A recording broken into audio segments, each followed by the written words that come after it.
a single consciousness animates all of us and is responsible for this holographic projection, this cosmic dream.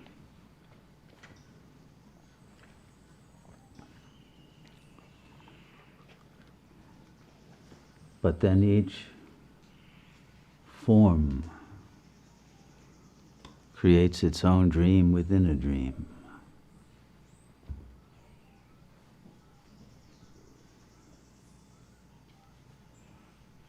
And shifts its consciousness from the infinite to the finite,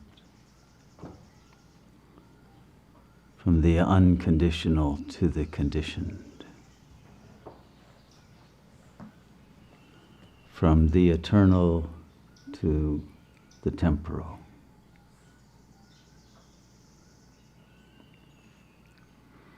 It is this shift of our original consciousness that is a unified field, a single whole.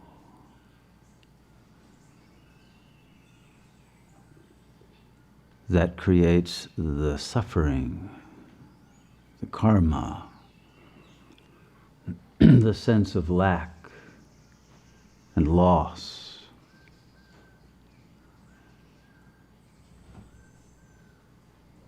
And the sense of fear, of death, of non-being.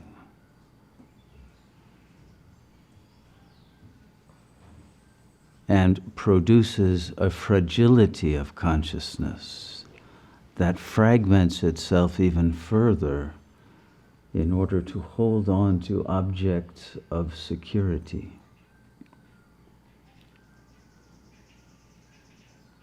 And objects that the limited consciousness believes will give it strength and meaning and an ability to endure. And so the ego is the God self fallen into its own crucifixion, its own dismemberment, which was the metaphor used by the Egyptian spiritual tradition. But that fear of dismemberment remains in our unconscious. And the crucifixion that we suffer for the sins of our parents in order to be able to love them and to love the family and to love the world that has let each of us down because of its lack of love, without our realizing that we have let ourselves down by having fallen into a delusional state of consciousness in which our own love has been covered over by the fears that are attendant upon identification with a mortal animal body.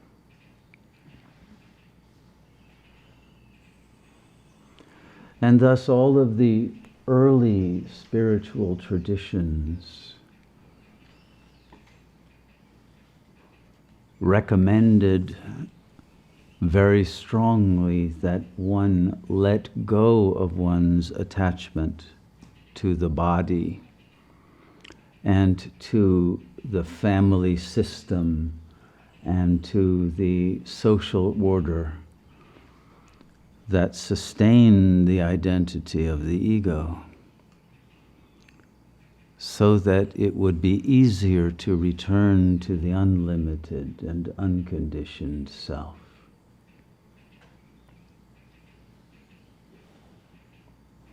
This is the reason why all of the ancient traditions were about renunciation, asceticism, celibacy, and living a life of simplicity, detachment, dispassion.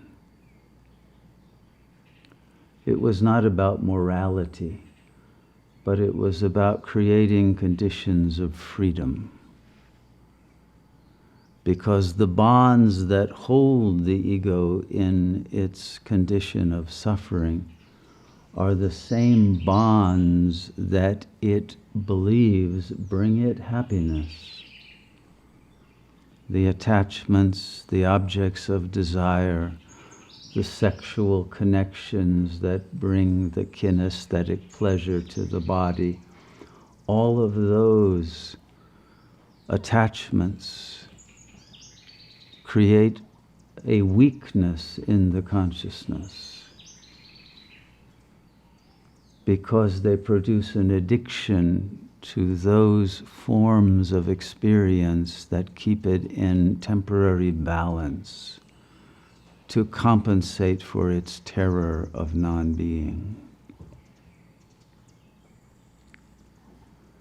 And yet they produce more terror of the loss of those temporary forms of gratification and illusions of love. And so the ego is caught in a situation in which it wants freedom from its suffering, and yet it wants freedom to continue its suffering without interruption. And this crucifixion has paralyzed the will and clouded the intelligence and created a karmic trajectory in which there is no longer any sense that liberation is possible.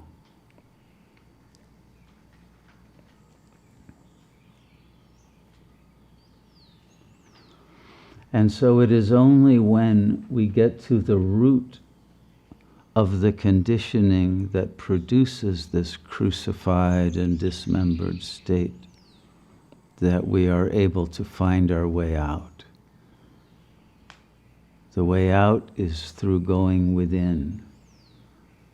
And that root requires us to go deeper than the thoughts that continue to fill the mind with those emotions, those narratives, those images that continue to reiterate the desire to remain in the trap of ego consciousness. And the trap is the language itself, a language of subject-object duality that identifies the I with the body and produces an automatic intensification of the sense of being a finite, lacking, helpless being who then requires all of its attachments and enjoyments in order to be able to stay in balance. And thus, because the world that we live in is the product of a narrative, a belief system, created by the conditionings and the projections of the parents originally and the social order, we cannot get out of that order which has created all the disorder in our lives because of its incoherence and its lack of truth. We cannot escape it until we escape the prison of language and return to that level of consciousness that is not caught in duality, that does not perceive the world in terms of subject and objects, but again is able to perceive the real as a whole.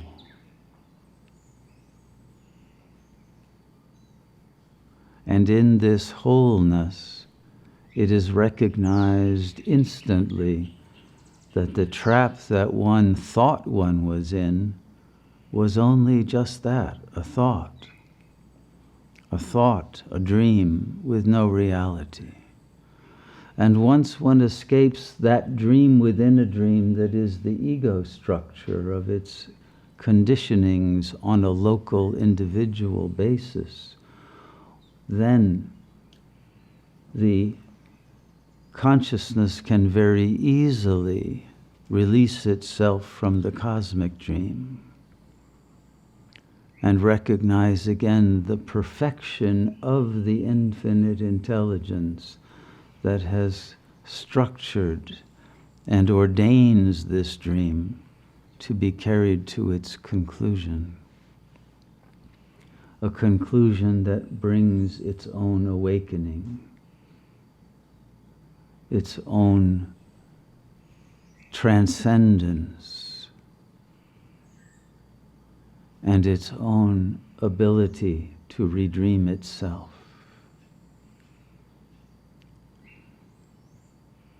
And the dream becomes recognized as the explicate order, to use the Bohmian term of quantum physics. Quantum physics has recognized that this explicate order of time and space is only the unfoldment of a non-temporal, non-spatial understanding that contains all of the information, which is expressed as the images and the phenomena of the unfolding world.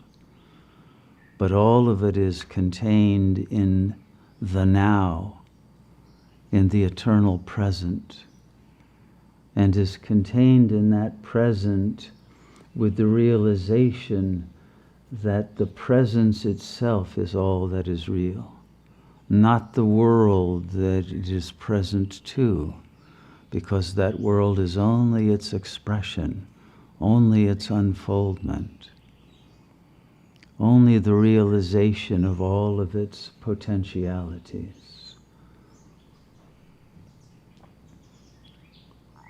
But once one has returned to that core of infinite potentiality, then the illusion of the world falls away, and the information is again realized as one's internal nature.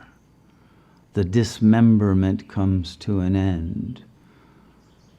The crucifixion comes to an end as consciousness ascends again into its own infinite nature beyond all the event horizons of ego and cosmos.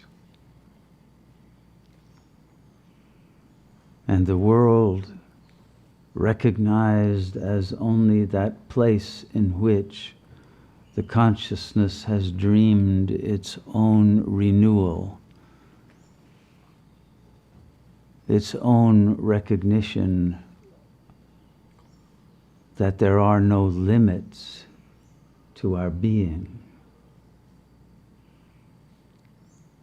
We return to that unlimited state, beyond time and space, beyond otherness, beyond all difference, a space of luminosity, of joy, of infinite creativity, power, wholeness.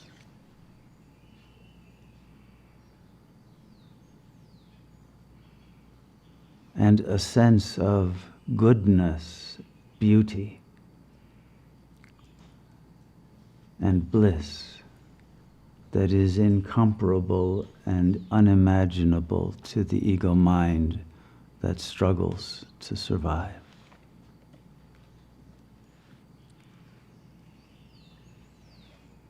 Once we are free of the shackles of the false belief of the ego, we have the luxury to have compassion and to serve, because our own fears have been released and we are no longer held down by the petty desires of the ego.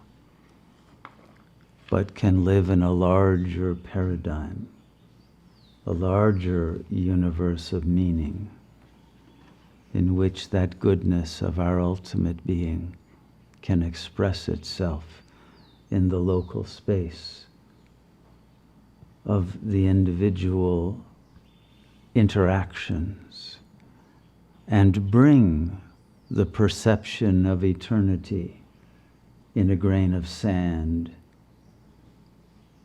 or infinity in whatever object is being seen, and the eternal nature in every moment unfolds itself completely. And in that perception of the real, all relationships become relations of love, because love is unity beyond all apparent differences.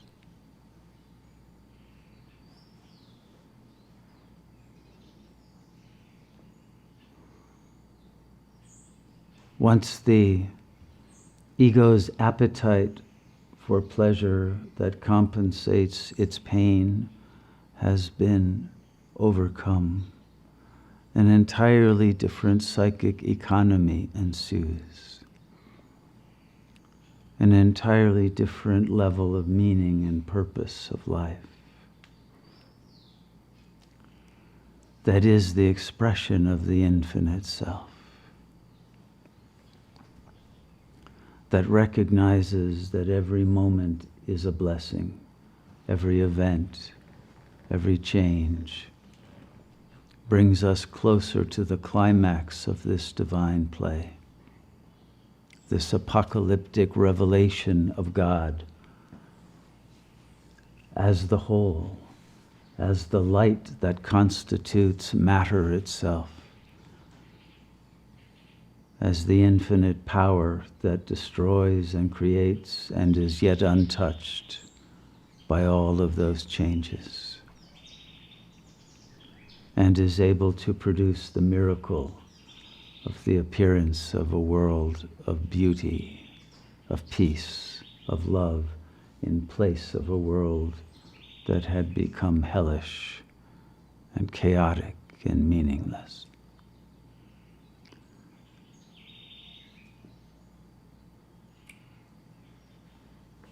The dénouement, the revelation that comes at the end, is the revelation that you are the author of this world.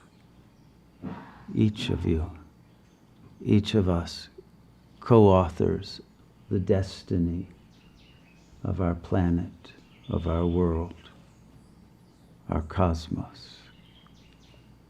No one is a victim. No one is really suffering. Everything has been chosen as the means of working through the obstacles to that revelation of our infinite nature. And when we recognize that the locks that seem to hold us in our prison are created by ourselves in order to maximize our own intelligence and our own capacity for love, because those are the twin keys for releasing ourselves from the prison of the ego.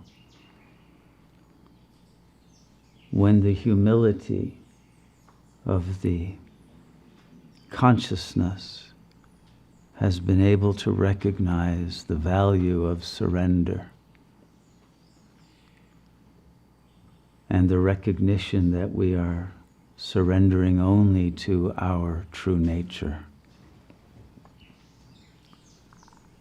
in the release of all of the ego's limited projects, that one supreme project of liberation of all beings becomes easy, natural, automatic, and instantaneous, because there is no one who needs to be released. It's that virgin vision of innocence, of the true nature of what is, without the blinders of the ego's belief system. That frees everyone, because everyone is an aspect of yourself that you are dreaming in projected form. An aspect of the self that the ego could not tolerate within and so had to project without. Or of goodness that could not be accepted within and had to be put at a distance.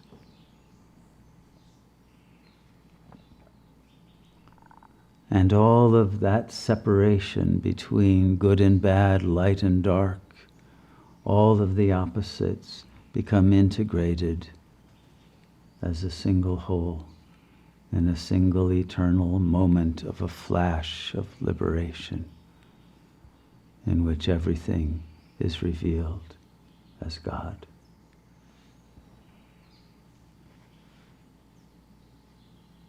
And so the love of God is the love of freedom, the love of joy, the love of peace, the love of goodness, and the love of love itself.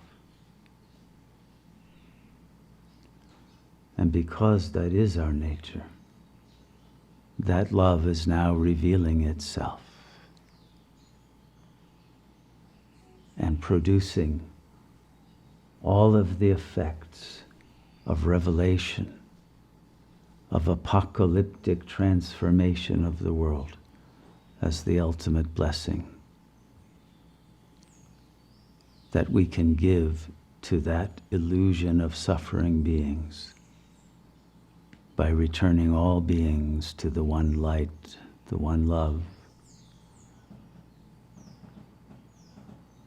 as quickly, as completely, as lovingly as can only be accomplished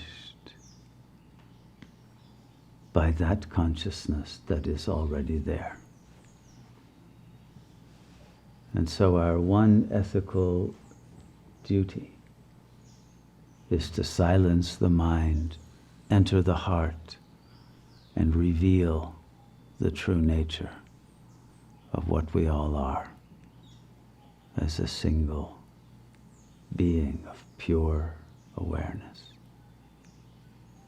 pure creative intelligence.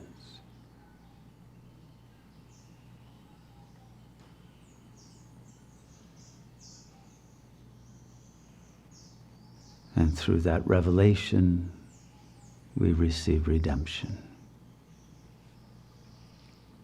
And the world receives renewal and restoration of all the goodness that had seemed to be lost. Now is the moment